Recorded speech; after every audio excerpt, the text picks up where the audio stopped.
I am Tanya Smith, and I serve as the Director for the NCDOT Office of Civil Rights. I'm also the state's designated DBE Liaison Officer. And the goal of today's session is to offer reassurance and provide clarity on what we have all heard recently is just the DBE Interim Final Rule has hit us and hit us pretty quickly. And we're here to reassure you and to give you the latest information as we know it today.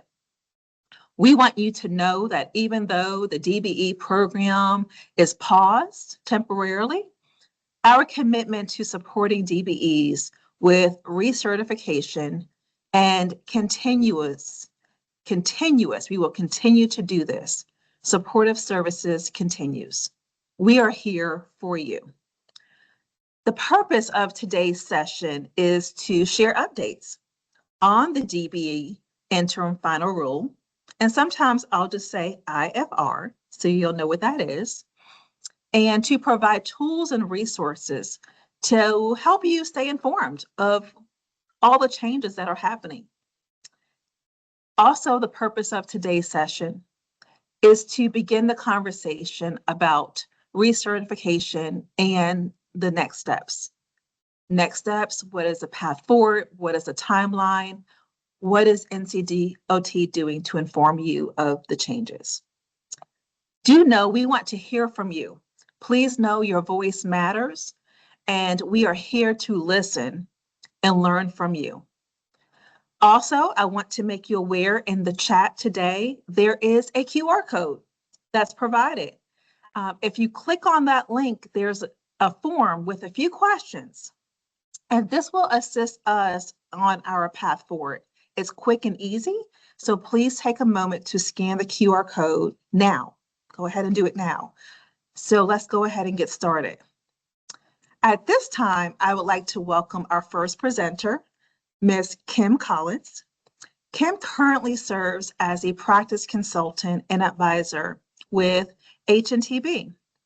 Prior to joining HNTB, Kim served with the Minnesota Department of Transportation as an executive. She's also a licensed attorney. She oversaw the Disadvantaged Business Enterprise programs, establishing compliance procedures for good faith efforts, analysis requirements, drafting contract provisions, and many other civil rights initiatives, including the on-the-job training program and Title VI. Under Kim's leadership, the DBE program was expanded with the creation of a small business resource center, enhanced workshops, training programs, and statutorily required stakeholder engagement within the DBE community. Kim has been instrumental in interpreting the new DBE Interim Final Rule while bringing insight into what these changes mean for our DBE program. Welcome, Kim. The floor is yours. Thank you, Tanya. Thank you for that introduction. Tanya, can you just give me a thumbs up if you can hear me okay? I can hear you just fine. Thank you. I appreciate that. So good evening, everyone. And as Tanya said, my name is Kim Collins. And over the next few minutes this evening, my role in this presentation is going to be to talk a bit about the DBE, ACDBE final rule and give some highlights of what's contained in the rule. I've got a couple of things just as we lead into this, though.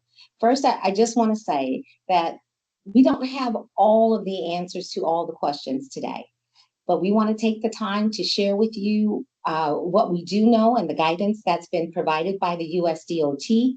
And as Director Smith just said, we want to know about the questions that you have. And so this is part of our effort to communicate and have that dialogue. The changes that we're going to talk about tonight went into effect on October 3rd, 2025, and that's when the interim final rule was issued. And these changes impact both the DBE and the ACDBE programs. So where you might hear me make reference to DBEs, please know that I am including in that the ACDBEs too. So I'm trying to be considerate and making sure that I call that out. So that's really important. All right. I'm going to start here by giving some information and context to the history of the DBE program and the DBE and ACDBE program, how we got here. And so first we want to pause and just take a look back at the program's history. So the DBE, ACDBE programs, they date back to the early 1980s. It was 1982 when they were first incorporated into law through the congressional action for the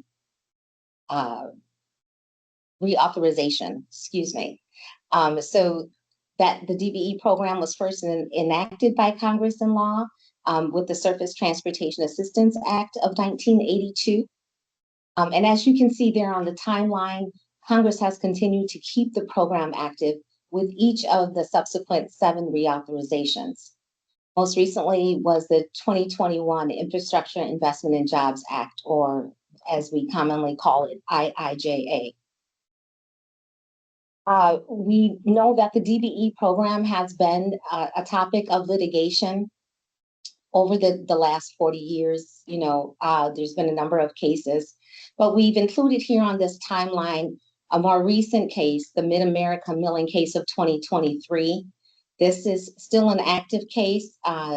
You may have heard about it. It's out of the Eastern District of Kentucky, and it challenges the constitutionality of an element of the certification aspect of the DBE program, which is that presumption of disadvantaged based on race and gender. And this case is challenging that as being unconstitutional. So we've been waiting to hear perhaps a court decision this fall, this winter. And so we'll continue to have a watchful eye on that.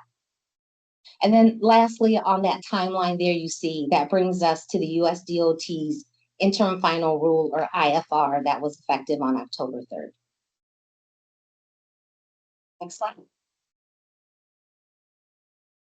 So moving right along, we want to talk a little bit about the Interim Final Rule and what's included in the rule. I'm going to really focus on those aspects of certification and eligibility, how an individual demonstrates that they're eligible for the DBE program. That was a really big focal point in this IFR, and so it's an important one for us to focus on this evening. So some of the key changes that are included in this new rule. First of all, a person is no longer considered socially and economically disadvantaged because they belong to a certain racial group or because of their gender. So as you may know, in the DBE program, if you belong to a certain racial groups, or if you're a woman and you own a business, then that is a presumption of disadvantage that may qualify you for the DBE program. The IFR removes that presumption, and so race and gender is no longer a factor in determining the business owner's eligibility to be a certified DBE. The IFR also removes all references to race conscious and race neutral. So there's no longer those references or that terminology used within the program. It's been removed entirely. Also, the IFR redefines the phrase social and economic disadvantaged. And what's happened now is that the USDOT has provided a new definition of what it means to be socially and economically disadvantaged that's based on an individual's lived experiences. Next, it requires that the individual business owner actually demonstrate that they're socially and economically disadvantaged. So individual business owners must provide a statement, which is referred to as a personal narrative, that states how it is that they meet this new standard. Again, there's no more group designations based on race and gender. And then lastly, each state, including in the North Carolina DOT, will need to review all of the DBEs and ACDBEs that are certified in their state to reevaluate each firm to determine that they're eligible for the program with this new standard of socially and economically disadvantaged. Next slide. So how will social and economic disadvantage be considered? That's a really good question. So far, the guidance that we've received from the USDOT points to an individual's lived experiences. And so, of course, the next question then is, okay, well, what does that mean? So I think this chart does a great job of kind of depicting how it is that we can talk about social and economic disadvantaged. The rule requires that the individual business owner demonstrate their social and economic disadvantage. Therefore, it doesn't require you to write a book about yourself or a biography. It's providing a writing or a statement that is adequate to meeting this new rules requirement. And the owner is looking to be able to show that they're economically disadvantaged relative to similarly situated non-disadvantaged persons, meaning that they're having a different experience relative to others who are not disadvantaged. Let me go back and recapture that. Make sure I said that right. They're having a different experience than others who are otherwise similarly situated to them. So hopefully I've cleared that up. A couple of other things I'll point out is that merely being from a different country is not enough to meet this requirement. And again, it's kind of small down there at the bottom of the screen, but it's without regard to race or sex.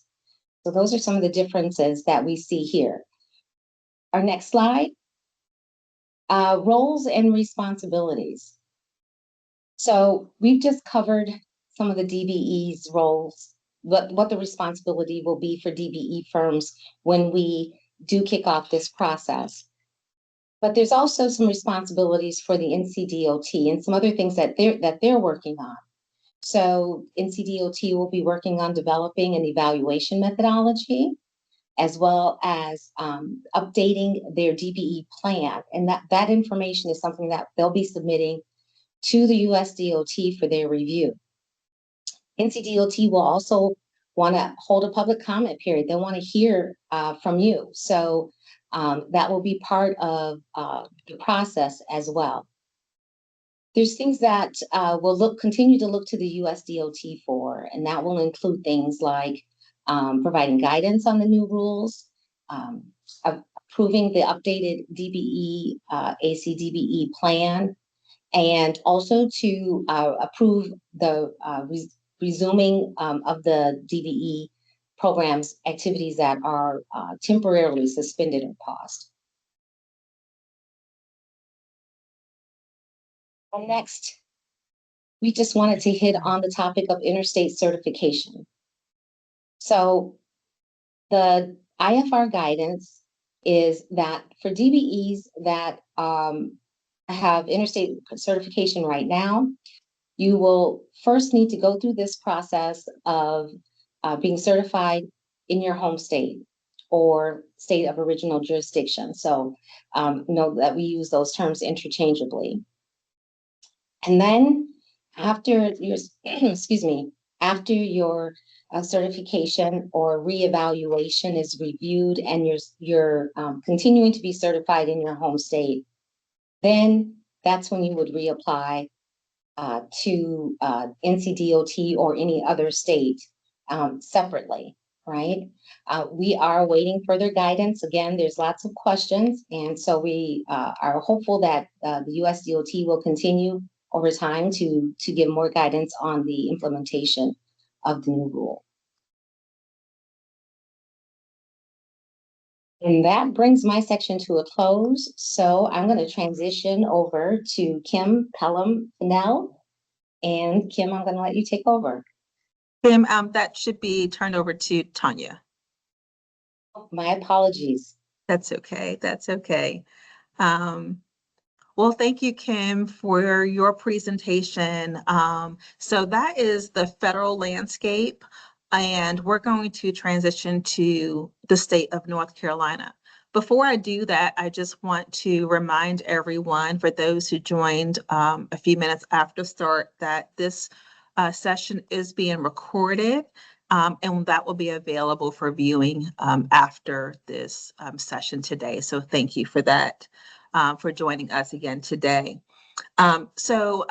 Again, Kim talked a lot about the US DOT and how we got to this point with the interim final rule. So there's the federal guidance, and now each state has to determine their own implementation plan. North Carolina DOT is the UCP certifying authority. What does that mean? That means that NCDOT is the only UCP in our state. We are authorized to make DBE certification decisions. In North Carolina, the UCP consists of transit, which we have 58, airports, we have 72 in our state, and local jurisdictions, there's over 300 local jurisdictions. NCDOT leads the interim final rule implementation, the process, including document review, financial analysis, and eligibility determinations. The local jurisdictions or transits or airports set their own project-specific goals and handle their own contract administration. The NCDOT is the certification authority as well as the oversight. Just as a quick reference, in our state, we have approximately 2,499 certified DBEs, 1,506, where North Carolina is the original jurisdiction of certification. And we have roughly 429 AC DBE firms. All of our firms that are in our directory and all of our initial applications, the timeline is paused at this time. So if you had an annual recertification due November, December, the clock has essentially stopped. So I know there were a lot of questions about that, but also to recap what Kim Collins mentioned, as part of North Carolina's process, I know there's a lot of questions about our timetable and our process. At this point, we are waiting further guidelines, but we do have to have a DBE program plan updated, have our methodology reviewed and approved by USDOT, and there will also be an appeals process. We don't have all the information from USDOT at this point, but hopefully we'll get something shortly. So what's the status of the NCDOT DBE program? So the following are suspended until NCDOT completes the reevaluation of our certified DBEs, where North Carolina is a home state of certification. Setting new DBE goals has been suspended on our contracts, as well as the UCPs have also suspended their DBE program goals. We're not able to set new contract goals. County DBE participation has been suspended. Therefore, if a DBE is working on a project, that participation does not report to USDOT. And also our commercially useful function reviews, our on-site reviews have also been suspended. But I do want to remind you, the DBE program has not ended. You are still active until we go through a reevaluation process.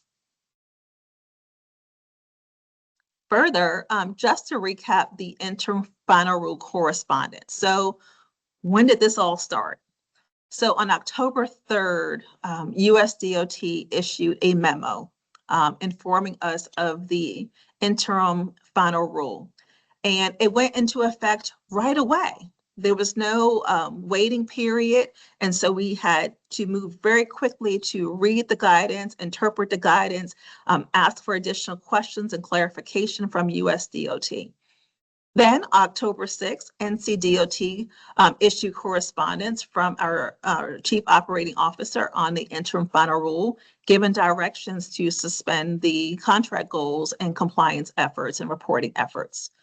Then on October 9th, NCDOT was sent to DBE firms. You would have received a letter signed by myself as the DBLO for the agency, informing you of the changes. Then on October 24th, USDOT issued an initial FAQ document. We say initial because we expect to have more documentation. Then we're in November. November 3rd, well, the interim final rule public comment period ends, and we are waiting for any additional changes at this time. There has been no additional guidance as of today.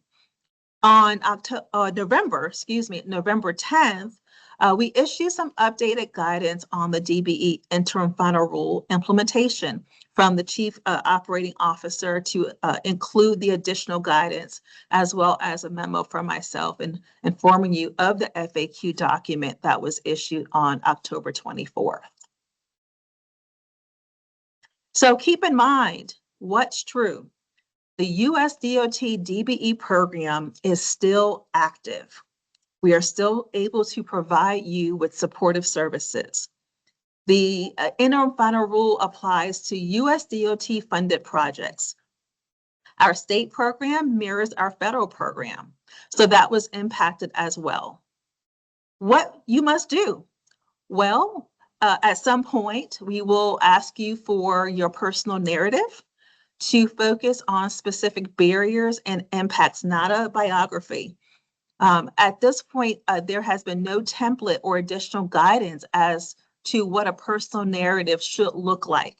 So at this point, we are unable to tell you specifically. I know there's a lot of webinars and informational sessions giving advice on the personal narratives.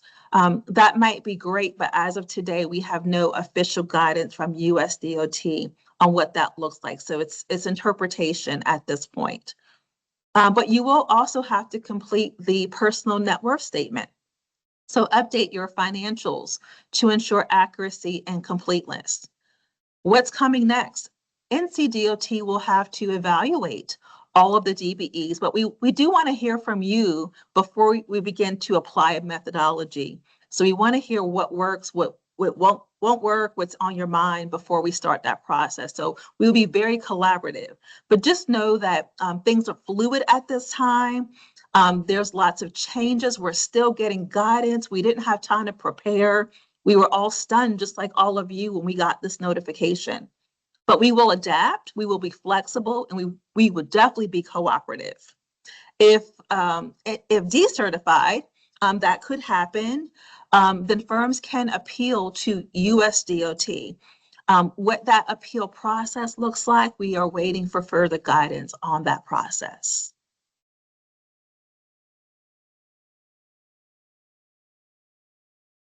All right, and updates and new guidance. So now we're going to transition over.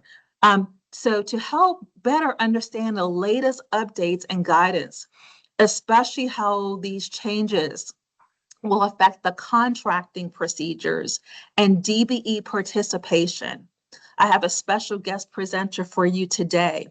I'm pleased to introduce my colleague from the Division of Highways, Mr. Wiley Jones. Wiley will guide us through what is new, what is changing, what it means for the DBE community, but most importantly, contract administration and how we're navigating that process.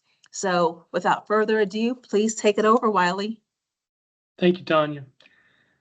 I would like to spend the next few moments discussing the new interim final rule guidance and how it affects our contract administration process.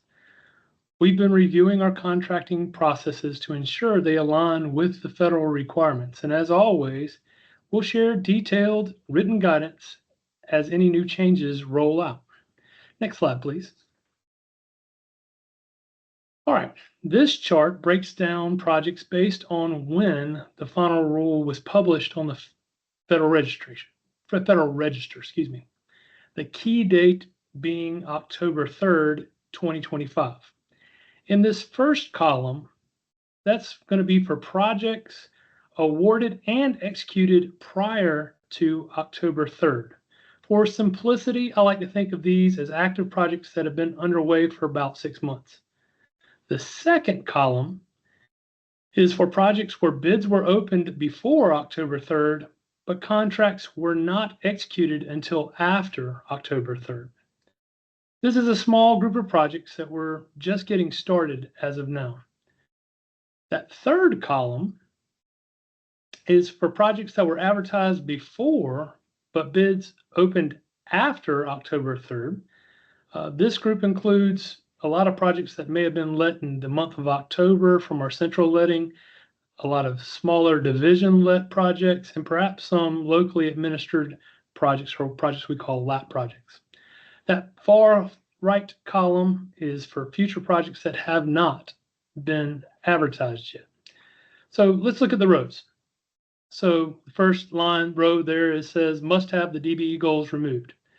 All projects executed after October 3rd must have their DBE goals removed. This applies to all the projects in columns 2, 3, and 4.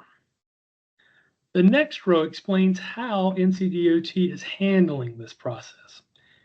For the column number 2, the projects that were opened before October 3rd, but not executed until after October 3rd, the department found approximately 20 projects that had DBE goals contained in them, and we will be issuing a contract modification in the form of a supplemental agreement after execution to remove the goals from the DBE contract provisions.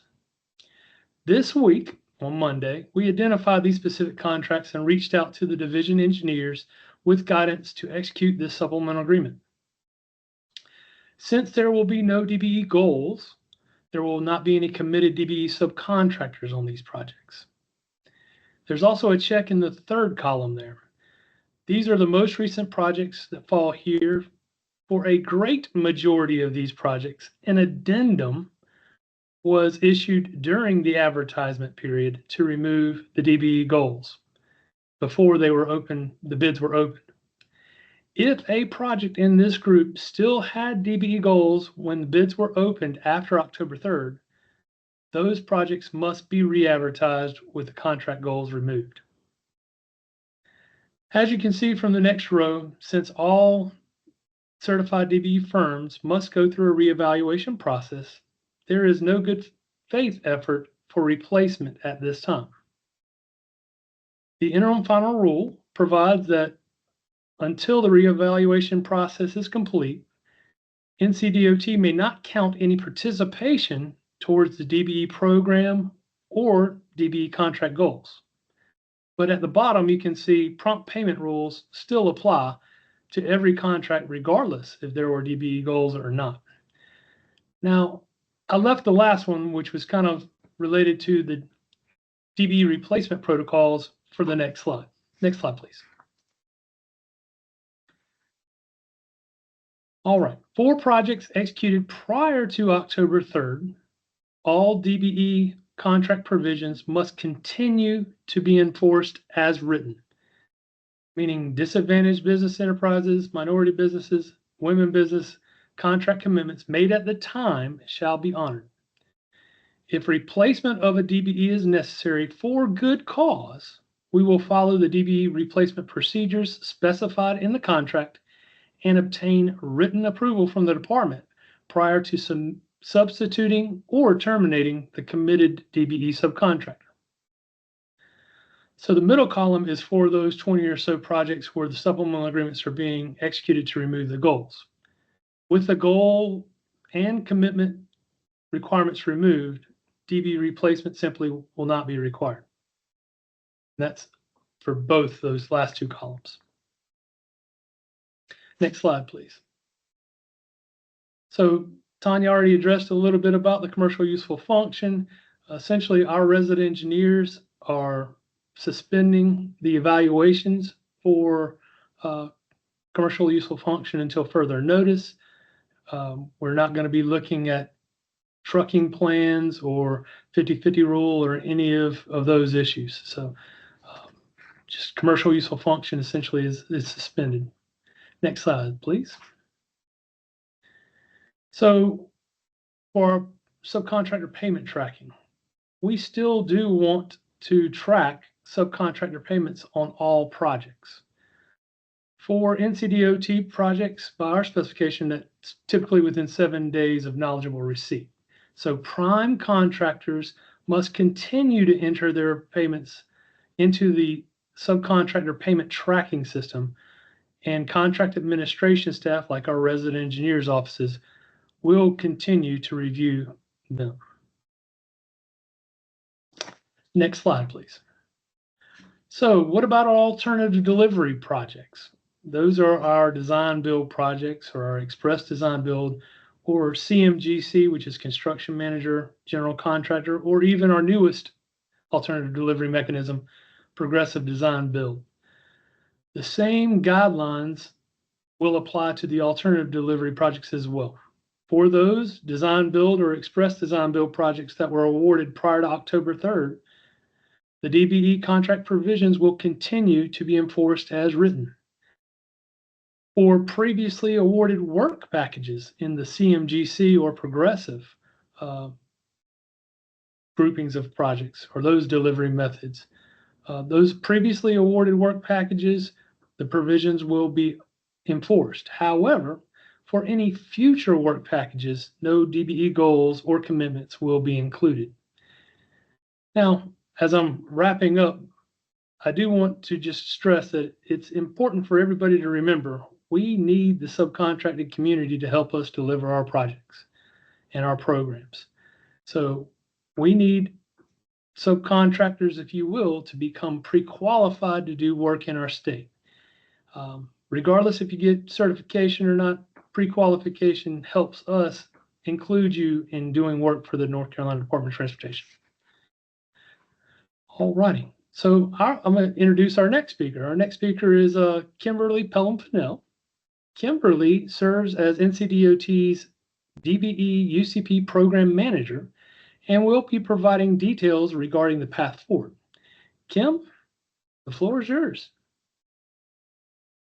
Thank you so much, Wiley, and thank you for that great overview and for always being a great partner with us at OCR. We really appreciate your collaboration.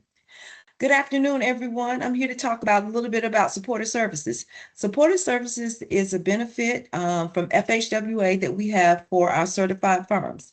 So we want to get into that a little bit. We're going to talk about what we can offer you, and we're going to talk about small businesses in general. So next slide, please. Benefits of participating in the DBE program. As you can see on the screen, we have various ways that benefit a small business, the DBE business at that. So we've heard about everything being on pause for the DBE. However, no DBE firms have been decertified, and supportive services are still available and are available to you when needed. We have allowable expenses that we have to do, but there are also great access to government contract information that we'll be able to provide you, competitive advantages that you will get, increased visibility. If you become certified or you are certified and you're on our Connect website, anybody can search you in the on the whole web. So you get access that way. Increased access to funding. That means you will have opportunities if you're certified and pre-qualified, like Wiley mentioned, you have availability to get some of those contracts. It opened doors to new markets. You'll be on our website. You'll be able to market level because we're going to offer you those types of trainings and workshops and outreach events that we're going to do to help educate you and keep your business moving. Business development support. All of those things are key integral parts of being part of the supportive services family that we offer. And so we want to make sure that you stay on that foundation and we help grow you as we move through this paused period. Next slide, please. DBE supportive services offered by NCDOT. As I mentioned before, we have some training that can include any training that you need, from Flagger training, QuickBooks training, anything that would help your small business grow during this time. We can educate you. We can take any type of training class. If you need a project management class, a construction management class, any of those things that will educate you to help grow your business or pivot your business into the ways of things that we can do for where we're in construction in NCDOT.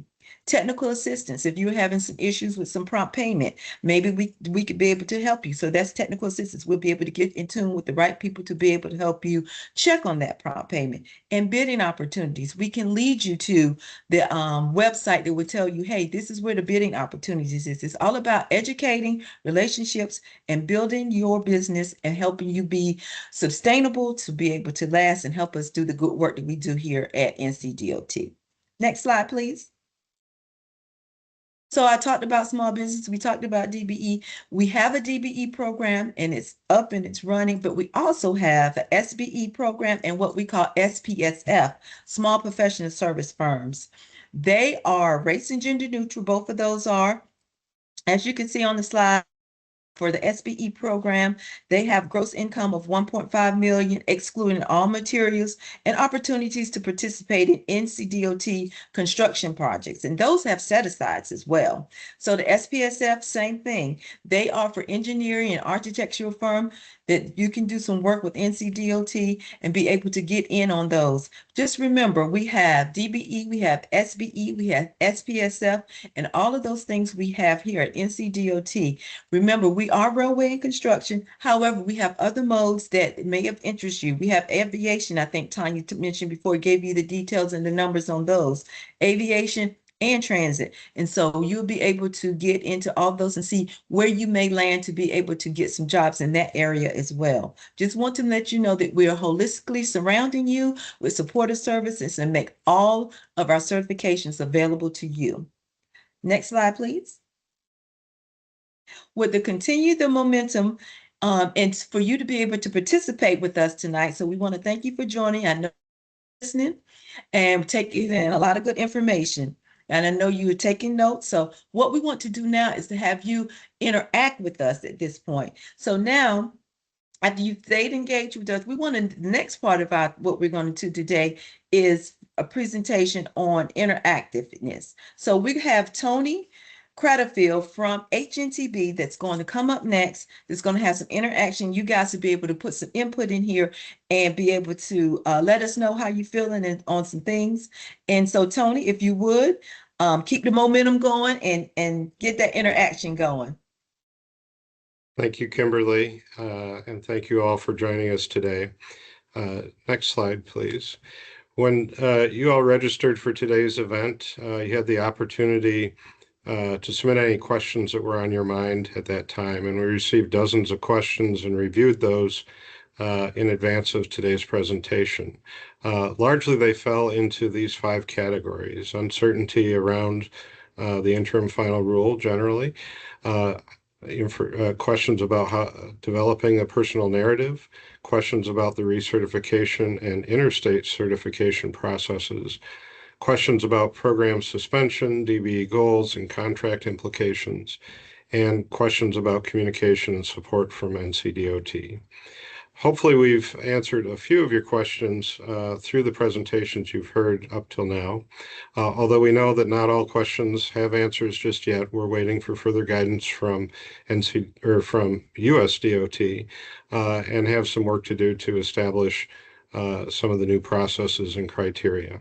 But what we do want to hear from you now, having heard those presentations, is what still is on your mind. How can we prioritize the efforts with NCDOT to best meet your needs and answer your questions? Next slide, please. So what we're going to do is kind of an interactive exercise using Mentimeter. I encourage you to use a mobile device and scan that QR code to get into the Mentimeter poll, or you can open a browser on your computer or mobile device at www.menti.com. Go to that website and enter the code 59682672. Either one of those methods will get you to the poll here. I'm going to give it just another minute or two to give you all time to get into the poll before we get started with it. So again, just scan the QR code or go to menti.com and enter the code number 59682672. We have about 32 participants so far, so I'm going to give it a few more minutes or seconds anyway to give more folks opportunity.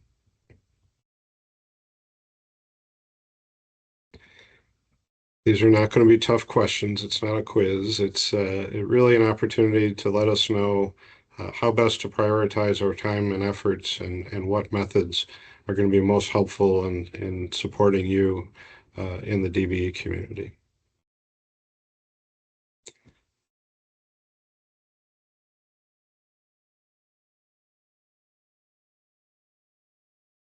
There's still people joining, so I'm going to give it just a little more time and then we'll get started.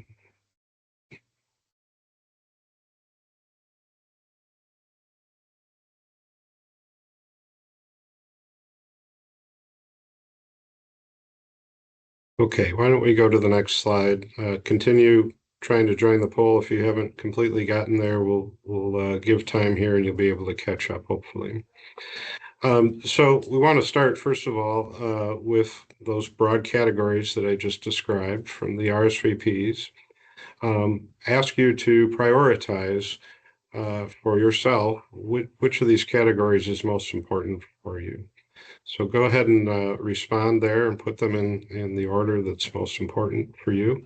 This will just help us as we start developing further guidance and understand where we need to spend the greatest amount of time, what needs to come out first if we have a choice about the timing.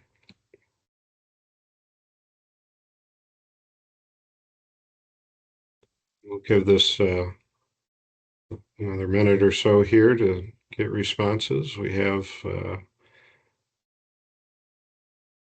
well, maybe 15 or 20% of everybody in the poll so far, so we'll give it a little more time. Thus far, it seems like questions to clarify what's needed for developing the personal narrative ranks high, as well as understanding the recertification and interstate certification processes are the top vote getters. Just because something ends up on the bottom of the list doesn't mean it won't be addressed. It will, everything will be, but we just want to know how best to prioritize our time and efforts. Another few seconds here. We're getting most of the responses in.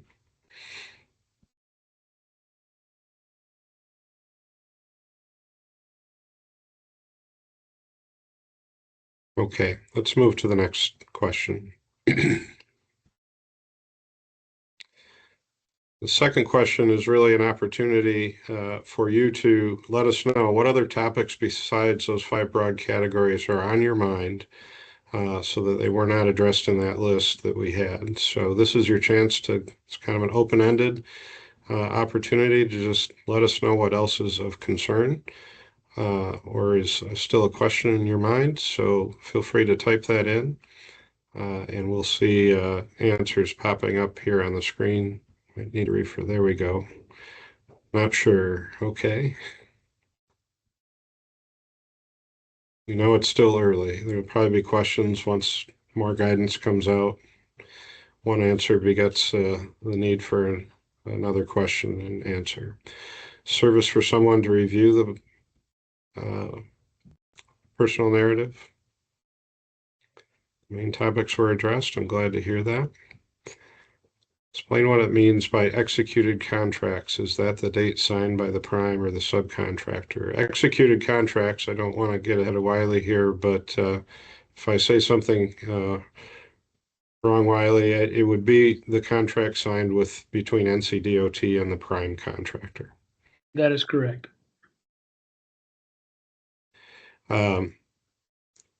Personal narrative, anything different or reported differently, we will make sure we address that. Keep putting these in. I may not get to all of them. A pre-qualification refresher. Thank you for suggesting that. As Kimberly mentioned, all the supportive services are still available to you. If there's assistance you need from the Office of Civil Rights, certainly feel free to reach out to them and things like that about getting pre-qualified and so forth. All right. Will things change back to what it was in the future? I don't think anybody on this call is able to predict what might happen in the future here, right? Right now, we're dealing with the guidance that's coming out with the rulemaking by USDOT, and we will continue to adjust as we move forward based on any changes to that may happen. But it's hard to predict what could happen.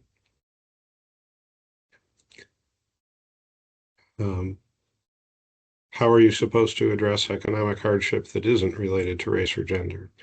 We'll try to explain that through guidance as we develop it. That's a really good question. Okay. Let's move on to the next question. So, given everything that you've heard thus far, what is your biggest concern about the DBE interim final rule? Excuse me. This could be anything, whether we addressed it or not. Just what's the biggest thing weighing on your mind? I think this is going to report out as more of a word cloud, so this will be an opportunity to, if you see a word that resonates with you, feel free to enter that word as well, and that'll make it bigger and bolder on the screen and help us understand what's your biggest concern. Certainly denial of DBE status and who's making these judgment calls, subjectiveness in reviews,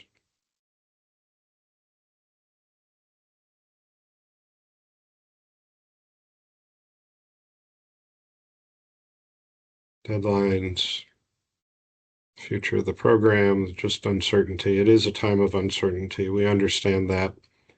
NCDOT is doing its best here to communicate what they do know at this time, and will continue to communicate as there's more clarity around things. But we certainly know it's a time of uncertainty and change, and appreciate that that's very difficult for all of you.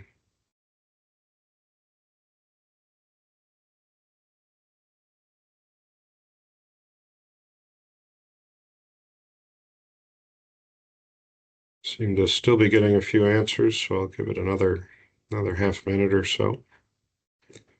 Qualification seems to be the big thing here, right? What is it really going to take to qualify it to be certified as a DBE?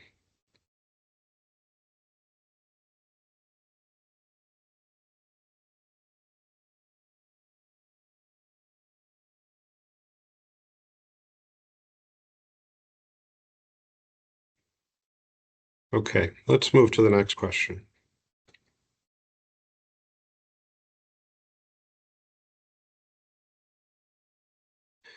Which part of the interim final rule is most unclear to you? We tried to cover as much of this as we could today, but there's certainly still things that may be vague that we can reach out to USDOT and seek further clarification and guidance. So what parts, based on what we've presented today or what you may have read in the interim final rule as posted in the Federal Register,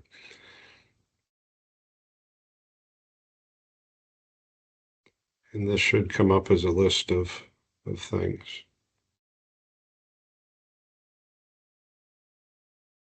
If we need to, there we go.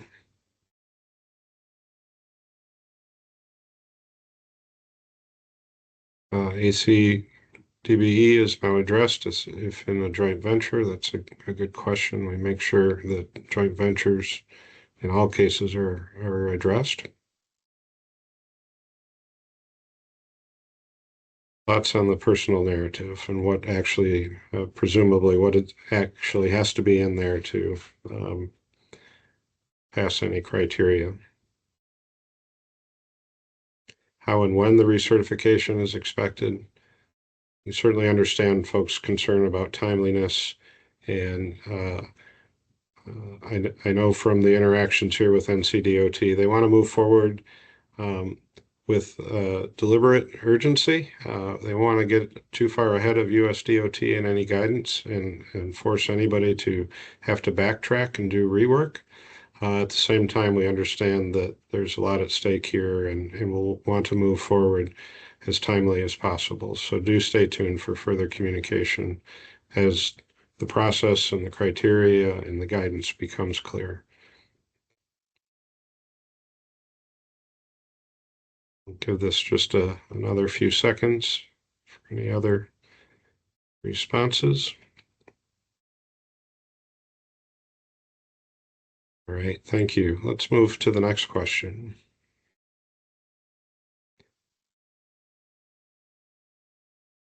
What support or guidance do you need from NCDOT to comply with the interim final rule? So this is really to understand what's going to be most helpful for you as you are navigating this as a business owner.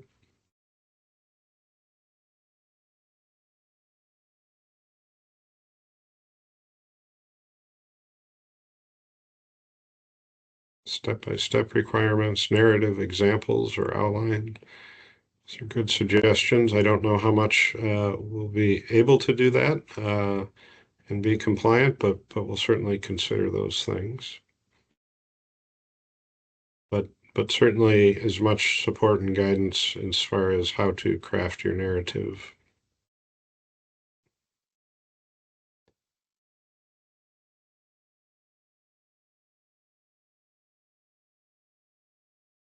All right, lots of the same things. Can you, I don't know if you're able to scroll up there, Kiana. Certification be required for every, I can't see the whole thing. Maybe you can't see it. We will be capturing all of these. Okay. Oh, required every year? I haven't defined the process yet. I don't think that will be the case, but we can't say for sure until the process is finalized and approved by USDOT.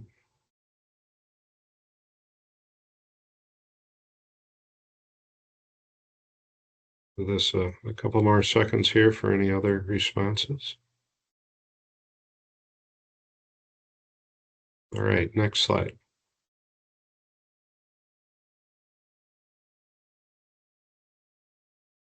In what format? Oh, you're all ahead of me already. This is great. What format of guidance would be most helpful? So guidance documents, FAQs, frequently asked questions, enhanced supportive services, webinars, or are there other things? And I believe in the next slide, you'll be able to say what those other things could be that would be helpful for you. So please put these kind of in rank order of what's most beneficial. Again, doesn't mean that we won't do all of them, but we'll prioritize the efforts that will be most effective for the most number of people in the DBE community.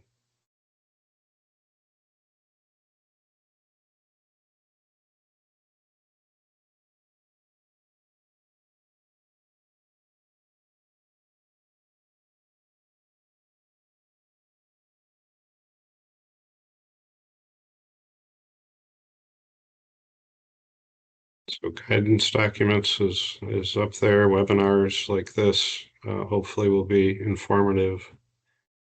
Enhanced supportive services and FAQs. Very good. And we do have a few others, so that's a good cue to go to the next poll.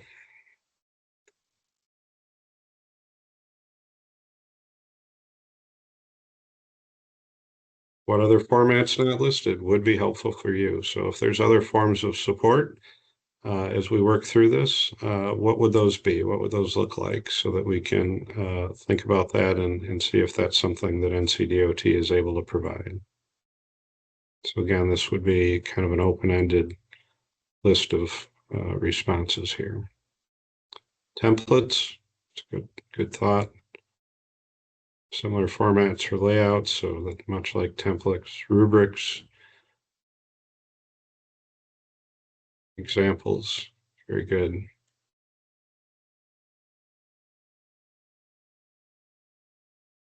One-on-one help. Thought on that. Online chat communities. That's a good one. chat system or AI chat system. Interesting. That's good. Certainly a lot where we could leverage technology. Only got about 15 responses. I'll give it just a little bit more, and then we'll conclude this portion of the webinar today.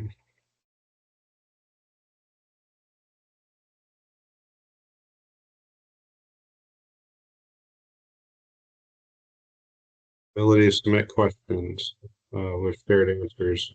So it is the intent of NCDOT to develop a site or a place where you can not only submit questions, but also see answers, have all the documents, the guidance that's been issued, both from NCDOT and USDOT. Really, any material that pertains to this will be housed somewhere that is not yet fully set up, but it is work in progress. And so stay tuned for further communication from the DOT as to how to access that information. All right, let's move on now. So thank you for your participation in that. With a group this large, it was best to do something through a Mentimeter than an open mic. But your feedback will be important in terms of prioritizing and directing the efforts that we do moving forward to help everyone through all of this. At this point, I would like to invite Deputy Secretary Ebony Pittman to lead us through the final portion of today's presentation and share some closing remarks. Deputy Secretary? Yes, thank you so much, Tony. So appreciative of your efforts as well as the rest of the HNTB team in helping us navigate through this DBE interim final rule. Also want to thank our Office of Civil Rights and our Division of Highway staff for collaborating and coming together to make sure that we are sharing the best information that we have access to regarding the interim final rule. And finally, thank you so much to our DBEs. We had, at one point, I think it was like over 120 people on the call. And that just reflects the fact that you all are interested and engaged and want to know more about what is going on with the DBE program. And I want you to rest assured that we are doing everything here at DOT to help you navigate through these changes. As was mentioned previously, there are a lot of changes going on, but all is not lost. We know that there are some facts that the DBE program is still in existence. Some of the provisions of the program are suspended, but the program is still in existence. It still is here. So make sure that you are connecting with us. We are here as a resource. You heard a lot about the technical assistance opportunities, the DBE supportive services. Now is the time to really reach out and leverage those opportunities. This is just one step in a series of various workshops and technical assistance sessions that we're going to have, navigating through what the implementation of this DBE interim final rule is going to be. So be on the lookout for that. As Tony mentioned, we're working with our communications office to set up a page on our website, on our DOT website, that will be a resource for you as we all learn through what changes are coming relative to this program. We are learning things just like you are. And so we are all in this together. So I really just want to impress upon you all that you are not alone. You have the support of NCDOT, you have the support of the Office of Civil Rights, the Division of Highways, the modes. We are all in this together. So on the screen now, you see some points of contact with our Office of Civil Rights. As you know, OCR helps to administer the DBE program here at NCDOT. And so we want you to know who to contact if you have any questions relative to implementation or any other questions relative to this DBE interim final rule. Again, you're not alone. We have your back. We're going to provide the support. We're going to communicate with you any changes that come out. As Tanya Smith mentioned, the public comment period for the rule, it ended last Monday, November the 3rd. And so we anticipate getting some additional information, additional guidance from USDOT on what implementation of this rule is going to look like. So as we get those updates, we will be sure to let you know. Another key piece of information, since we want to be clear and consistent in our communication with you all, we are continuing to have conversations with other state DOTs. In reading through some of the questions that came through, I saw where some folks had said that other DOTs were doing certain things and just wanted to make sure that we were all on the same page. So again, rest assured, we are having conversations with other state DOTs about what implementation looks like, but as the state DOT, we have to make sure that we, as Tony said, are moving with deliberate urgency. We want to make sure that all the information that we're sharing with you is accurate, is correct, it's been vetted and approved by USDOT. So as we work through these processes, just know that we will make sure that you get all of the information you need. Again, we are with you on this part of the journey. We understand that we need support from all firms, regardless of the size, who owns them. There are opportunities. There are contract opportunities. We have to shift right now, but all is not lost. We have several different programs, as Kim walked through earlier, and we want to be that support system for you. So stay tuned. More information to come. But again, really want to thank each and every one of you for being part of the transportation industry. We are going to keep moving forward, and please have a great night. Let us know if there's anything that we can do to assist you. Thank you again.